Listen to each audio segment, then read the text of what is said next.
하나님께서 오늘 우리에게 주시는 말씀은 에스겔 16장 8절 말씀입니다. 내가 내 곁으로 지나며 보니 내 때가 사랑을 받을 만한 때라. 내 옷으로 너를 덮어 벌거벗은 것을 가리고 내게 맹세하고 언약하여 너를 내게 속하게 하였느니라.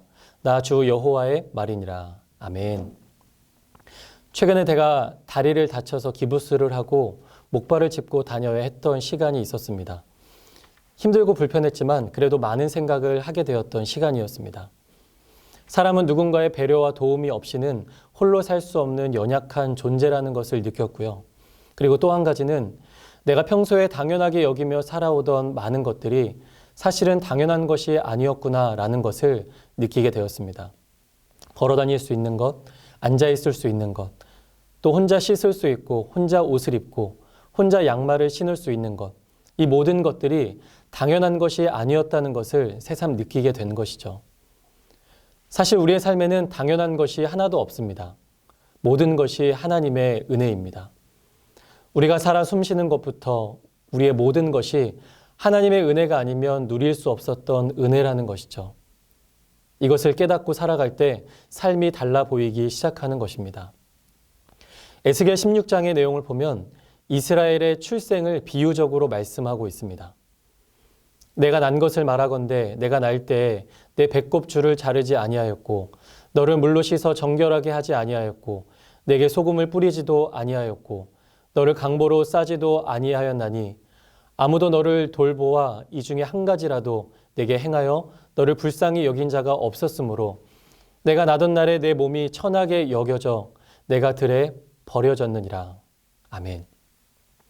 이 말씀 속에서 하나님의 은혜와 상관없는 우리의 삶이 얼마나 비천하고 초라한 존재인지를 알 수 있습니다. 그런데 하나님께서는 그런 이스라엘 백성들을 그리고 그런 우리들을 선택하셔서 당신의 사랑받는 자녀로 삼으셨다는 것입니다. 우리의 더러움을 씻으시고 아름답게 수놓은 옷을 입히시고 화려한 왕관을 씌우셔서 왕같은 제사장으로 삼으셨다는 것입니다. 이것은 전적인 하나님의 은혜입니다. 그런데 우리는 이 은혜를 잊고 살아갑니다. 아니 오히려 하나님이 주신 은혜를 나의 욕심을 채우는 일에 이용하며 살아가기도 합니다. 이스라엘 백성들이 그랬습니다. 에스겔 16장 15절부터 22절까지의 내용을 보면 이스라엘 백성들은 하나님께서 은혜로 주신 것들을 가지고 우상과 산당을 만들어 섬기고 가증한 일과 음란한 일을 행하는 데 사용했습니다.